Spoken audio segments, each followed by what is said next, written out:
বাড়িতে থাকা পচা ভাত না ফেলে দিয়ে আমরা খুব সহজেই তৈরি করে নিতে পারি হিউমিক অ্যাসিড।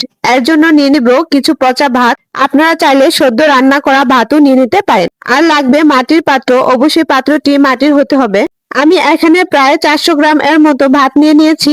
ভাতগুলোকে একটু চটকে নিব। এবার ভাতগুলো মাটির পাত্রে ঢেলে দেব।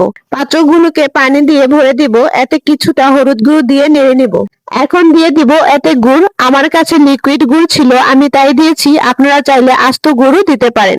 গুড় ভাতকে দ্রুত ডিকম্পোস্ট করতে সাহায্য করে। এখন পাত্রগুলোকে ভালো করে ঢেকে মাটির নিচে রেখে দিতে হবে 7 দিন। আপনারা চাইলে এর বেশিও রাখতে পারেন। 15 দিন পর ভাতগুলো ডিকম্পোস্ট হয়ে গেছে। এখন এগুলোকে ভালো করে নেড়ে ছেঁকে নিব। 1 লিটার হিউমিক অ্যাসিডের সাথে আমি প্রায় 5 লিটার পানি মিশিয়ে নিব। এখানে আবার প্রায় 2 লিটারের মতো হিউমিক অ্যাসিড আছে, তাই আমি 10 লিটার পানি মিশিয়ে নিয়েছি। একে সরাসরি ব্যবহার করা যাবে না, এতে গাছের ক্ষতি হবে।